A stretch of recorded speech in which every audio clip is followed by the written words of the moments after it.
ಶಿರಾನಗರದ ಪ್ರತಿಷ್ಠಿತ ವಿದ್ಯಾಸಂಸ್ಥೆಯಾದ scent ons ವಿದ್ಯಾಶಾಲೆಯಲ್ಲಿ ಪ್ರೌಢಶಾಲೆಯಿಂದ ಪಿಯುಸಿಯವರೆಗೆ ಓದಿ ಮುಂದೆ ಉನ್ನತ ವ್ಯಾಸಂಗವನ್ನ ರಷ್ಯಾದಲ್ಲಿ ವೈದ್ಯಕೀಯ ಪದವಿ ಪಡೆದ ಹಿರಿಯ ವಿಜಯವಾಣಿ ಪತ್ರಿಕೆಯ ವರದಿಗಾರರಾದ ಎಸ್ಎನ್ ಜೈಪಾಲ್ ಮತ್ತು ಲಕ್ಷ್ಮಿ ದಂಪತಿಗಳ ಮಕ್ಕಳಾದ ಭರತ್ ಮತ್ತು ಭಾರ್ಗವರನ್ನ ಶಾಲಾ ಆಡಳಿತ ವರ್ಗದ ವತಿಯಿಂದ ಸನ್ಮಾನಿಸಲಾಯಿತು.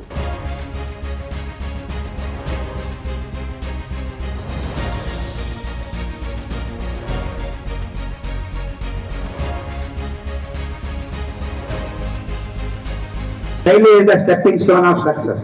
ಹಾಗೆ ಜೀವನದಲ್ಲಿ ಅನೇಕ ಕಷ್ಟಗಳು ಬರುತ್ತೆ. ಕಷ್ಟಕ್ಕೆ ಎದುರೇ ಬಹಳ ಯಶಸ್ಸನ್ನ ಪಡೆಯಲಿಕ್ಕೆ ನೀವು ಏನ್ ಮಾಡಬೇಕು? ಕಡಿ ಮೆಹನತ್. ನಾನು ಯಾಕೆ ಹೇಳ್ತಾ ಇದೀನಿ ಅಂತಂದ್ರೆ ಸಂದರ್ಭ ಬಹಳ ಅತಿ ಮುಖ್ಯ. ಬಹುಶಃ ನೀವು ನಮ್ಮ ಸ್ಟೇಟಸ್ ಎಲ್ಲ ನೋಡಿದ್ರಿ, ನಿನ್ನೆ ಮನೆ ಎಲ್ಲ ಪೇಪರ್ ಅಲ್ಲಿ ಇಬ್ರು ಅವಳಿ ಬಾಲಕರ ಸಾಧನೆ ನೋಡಿದ್ರ? ಯಾರು ಬೇಡವ್ರ ನೋಡಿ, ಇವತ್ತು ನಮ್ಮ ಮುಂದೆ ಪ್ರತ್ಯಕ್ಷ ಆಗಿದ್ದಾರೆ ಭರತ್ ಮತ್ತು ಭಾರ್ಗವ್. ಇಬ್ರು ನಮ್ಮ ಶಾಲೆಯ ಹೆಮ್ಮೆಯ ವಿದ್ಯಾರ್ಥಿಗಳು ಅಂತ ಹೇಳ್ಕೊಳ್ಳಿಕ್ಕೆ ನಮ್ಗೆ ತುಂಬಾ ಖುಷಿ ಆಗ್ತದೆ. ತುಂಬಾ ಒಬಿಡಿಯಂಟ್ ಇದ್ರು. ಅವರು ಇಲ್ಲೇ ನಮ್ಮ ಸೆಂಟ್ ಆನ್ಸ್ ಶಾಲೆ ಪ್ರಾಥಮಿಕ, ಮಾಧ್ಯಮಿಕ ಮತ್ತು ಪ್ರೌಢಶಾಲೆಗಳನ್ನು ಮುಗಿಸಿ ಆವತ್ತಿನ ದಿನದಲ್ಲಿ ಕಾಲೇಜ್ ಇರ್ಲಿಲ್ಲ, ಕಾಲೇಜ್ ಇದ್ದರೆ ಇಲ್ಲೇ ಸೇರ್ತಾ ಇದ್ರು. ಇವತ್ತು ತಮ್ಮ ಒಂದು MBBS ಅನ್ನೋ ಒಂದು ಮಹಾ ಕನಸನ್ನು ನನಸು ಮಾಡಿಕೊಂಡು ರಷ್ಯಾದಲ್ಲಿ MBBS ಮುಗಿಸಿ ಇಬ್ರು ಅವಳಿ ವಿದ್ಯಾರ್ಥಿಗಳು ಭಾರತದ ಕೌನ್ಸಿಲ್ನಲ್ಲಿ ಒಂದು ಪರೀಕ್ಷೆಯನ್ನು ಬರೆದ ಮೊದಲನೇ ಅಟೆಂಪ್ಟ್ ಅಲ್ಲ ಇಬ್ರು ಯಶಸ್ಸನ್ನ ಪಡೆದು ಇವತ್ತು ವೈದ್ಯರಾಗಿದ್ದಾರೆ. ಇವತ್ತು ತುಂಬಾ ಹೆಮ್ಮೆ ಪಡೋ ವಿಷಯ ಆಗಿದ್ದು. SLC ಇಲ್ಲಿ ನಮ್ಗೆ ಎಲ್ಲ ನಮ್ ಟೀಚರ್ಸ್ ಎಲ್ಲ ತುಂಬಾ ಸಪೋರ್ಟಿವ್ ಆಗಿದ್ರು. ಫಸ್ಟ್ ಎಲ್ಲರಿಗೂ ಹೇಳೋದೊಂದು, ಟೀಚರ್ಸ್ ನ ಚೆನ್ನಾಗಿ ರೆಸ್ಪೆಕ್ಟ್ ಮಾಡಿ. They are the second parents. ನಿಮ್ಗೆ ರೆಸ್ಪೆಕ್ಟ್ ಎಷ್ಟು ಮಾಡ್ತೀರೋ ನೀವು ಅಷ್ಟು ಎತ್ತರ ಬೆಳಿತೀರಾ. ನಮ್ಗೆ ನಾಗಭೂಷಣ್ ಸರ್, ಜಯರಾಮ್ ಸರ್, ನಮ್ ದಾಸಪ್ಪ ಸರ್, ಶಾಜಿಯಾ ಮ್ಯಾಮು, ನಮ್ ಫೇವ್ರೇಟ್ ಮ್ಯಾಮು, ನಮ್ ಫೇವ್ರೇಟ್ ಸರ್ ಎಲ್ಲರೂ. ಅವ್ರು ಇವಾಗ ಸರ್ದು ಹಿಂದಿ ಟೀಚರು, ಅವ್ರ ಹಿಂದಿ ನನ್ಗೆ ಎಷ್ಟು ಹೆಲ್ಪ್ ಆಯ್ತು ಅಂದ್ರೆ, ಅಲ್ಲೆಲ್ಲ ನನಗೆ, ನಾನು ರಷ್ಯಾದಲ್ಲಿ ಓದಿದ್ದು, ರಷ್ಯಾದಲ್ಲಿ ಇದ್ದಾಗ ಅಲ್ಲೆಲ್ಲ ನನ್ನ ಫ್ರೆಂಡ್ಸ್ ಎಲ್ಲ ಹಿಂದಿ. ಇಲ್ಲಿ ಸರ್ವ್ ಮಾಡಿದ ಗ್ರಾಮರ್ ನನ್ಗಲ್ಲಿ ಹೆಲ್ಪ್ ಆಯ್ತು. ನಾನು ಓದ್ತಿರೋ MBBS ಇರ್ಬೋದು, ಆದ್ರೆ ಯಾವ ಸಬ್ಜೆಕ್ಟು ಎಲ್ಲೂ ಲಾಸ್ ಅಲ್ಲ. ಅದು ನೀವು ಏನೇ ಓದಿದ್ರು ಅದು ನಿಮ್ಗೆ ಹೆಲ್ಪ್ಫುಲ್ ಆಗುತ್ತೆ ಯಾವತ್ತಿದ್ರು. ಆಮೇಲೆ ಸೆಕೆಂಡ್ ಥಿಂಗ್ ಏನಂದ್ರೆ, ನಿಮ್ ಪೇರೆಂಟ್ಸ್ಗೆ ಎಷ್ಟು ಸಪೋರ್ಟ್ ಮಾಡ್ತೀರಾ ಅದು ಇಂಪಾರ್ಟೆಂಟ್ ಆಗುತ್ತೆ. ನನಗೆ ಏನು ಬೇಸ್ ಸ್ಟಾರ್ಟ್ ಆಗಿದ್ದು ಇಲ್ಲಿಂದ, ಈ ಬಿಲ್ಡಿಂಗ್ ಹೆಂಗ್ ಸ್ಟ್ರಾಂಗ್ ಆಗಿದೆಯೋ ಅದೇ ಥರ ನನಗೆ ಬೇಸ್ ಹಾಕಿದ್ದು ನಮ್ಮ ಟೀಚರ್ಸು.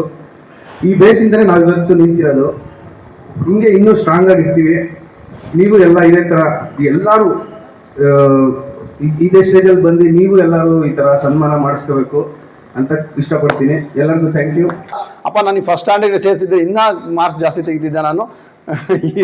ಇನ್ನೂ ಒಳ್ಳೆ ನಂದು ಇದು ಪರ್ಫಾರ್ಮೆನ್ಸ್ ಇರ್ತಿತ್ತು ಅಂತ ಹೇಳ್ದೆ. ಹೌದು, ಎಲ್ಲನೂ ಆಗಿದೆ ನನಗೆ. ಇವತ್ತು ನನಗೆ ಎಲ್ಲ ಅನುಭವನೂ ಆಗಿದೆ. ನನಗೆ ತುಂಬ ಸಪೋರ್ಟ್ ಆಗಿದೆ ಈ ಶಾಲೆ. ನಾನು ಎಂದೂ ಮರೆಯೋಕ್ಕಾಗೋದಿಲ್ಲ. ಅದಕ್ಕೆ ನಾನು ಹೇಳ್ತಾ ಇದ್ದೀನಿ, ಜೋಜಿಯವರು ಮತ್ತು ಆರ್ಥರ್ ನನಗೆ ತುಂಬ ಆತ್ಮೀಯರು. ಅವ್ರಿಗೆ ನಾನು ಹೇಳ್ತಾ ಇರ್ತೀನಿ, ನೋಡಪ್ಪ ಇವತ್ತು ನನಗೆ ಲೈಫ್ ಕೊಟ್ಟಿದೆ. ನನ್ನ ಮಕ್ಕಳು ಈ ಥರ ಡಿಸಿಪ್ಲಿನಲ್ಲಿ ಬೆಳಿಬೇಕು ಅಂದರೆ ಆ ಶಾಲೆನೇ ಮುಖ್ಯ. ನಾನು ಎಷ್ಟು ಮಾಡ್ತೀನೋ ಬೇರೆ ವಿಚಾರ. ಬಟ್ ಅಲ್ಲ ಸರ್ಕಮ್ಸ್ಟೆನ್ಸಸ್ ಏನು ಶಾಲೆಯಲ್ಲಿ ಅದು ಒಳ್ಳೆ ಸಪೋರ್ಟ್ ಆಗಿತ್ತು, ಚೆನ್ನಾಗಿದೆ. The sky has opened so bright. Why no? Two of our students are standing in front of us, achieved a lot, and they are setting an example for the future students.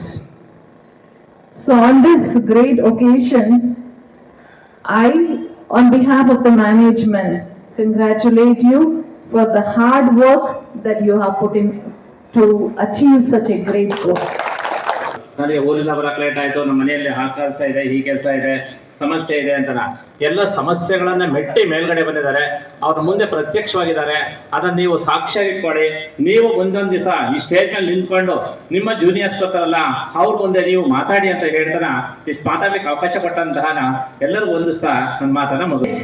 Being the products of St. Anne's institution, they are shining brightly internationally.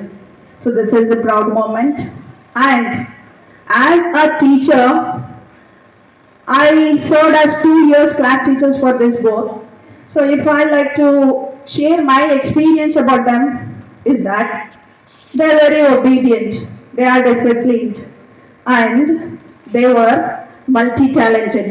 Not only in the academics, even they used to participate in every function, and they used to obey for every teacher and headmistress.